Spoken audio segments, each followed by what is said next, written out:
গত 5 বছর আমার সন্তানটাকে আমাকে দেওয়া হয়নি। আমি কারোর কাছে নালিশ করেছি বলো? 10 কোটি টাকার বিনিময়ে বড় মেয়ে স্নেহাকে ফিরে পেয়েছেন শিল্পী সালমা। জনপ্রিয় ফোক সম্রাজ্ঞী সালমার জীবনে বইছে নাটকীয় ঝড়ো হাওয়া।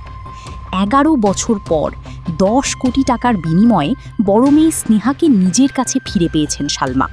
বিগত বেশ কিছু সময় ধরে সালমা তার প্রথম পক্ষের মেয়ে স্নেহাকে ফিরে পাওয়ার জন্য লড়াই করছিলেন। প্রথম স্বামী শিবলি সাদিকের সাথে পর দীর্ঘ 1 দশক মেয়ের দেখা পাননি সালমা। অবশেষে এক বিশাল অঙ্কের বিনিময়ে মেয়ের পূর্ণ কাজটাই বুঝে নিয়েছেন সালমা। সন্তানকে ফিরে পাওয়ার আনন্দে তিনি যখন আল্লাহর কাছে শুকরিয়া আদায় করেছেন, তখনই সামনে এলো তার ব্যক্তিগত জীবনের আরেকটি বিচ্ছেদের খবর। 2018 সালের শেষ দিকে অনেকটা গোপনে সানাউল্লাহ নূরকে বিয়ে করেছিলেন সঙ্গীত শিল্পী সালমা।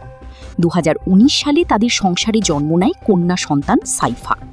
বিয়ের পর থেকে বিভিন্ন সময় সামাজিক যোগাযোগ মাধ্যমে স্বামীর সাথে সুখী দাম্পত্যের ছবি শেয়ার করলেও শেষ পর্যন্ত সেই সম্পর্কেও ইতি টানতে হয়েছে সালমাকে। সালমা জানিয়েছেন, তার জীবনের সবটুকু জুড়ে এখন তার 2 মেয়ে। বাকি জীবনটা সন্তানদের মানুষ করার পেছনে তিনি উৎসর্গ করতে চান। 2 সংসারের 2 মেয়েকে নিয়ে একই ছাদের নিচে বাকি জীবন কাটাতে চান সালমা। তিনি বলেন, আমার দুনিয়াতে আমার সন্তানদের নিয়ে আমি এখন অনেক ভালো আছি।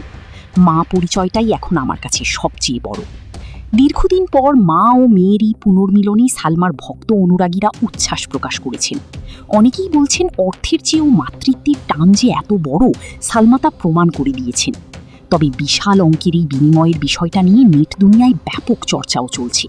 সব বিতর্ক ছাপিয়ে 2 মেয়েকে নিয়ে সালমারই নতুন পথ চলা সুখের হোক, এমনটাই সবার প্রত্যাশা। Icon focus 24 TV, powered by 4D Fourth Dimension।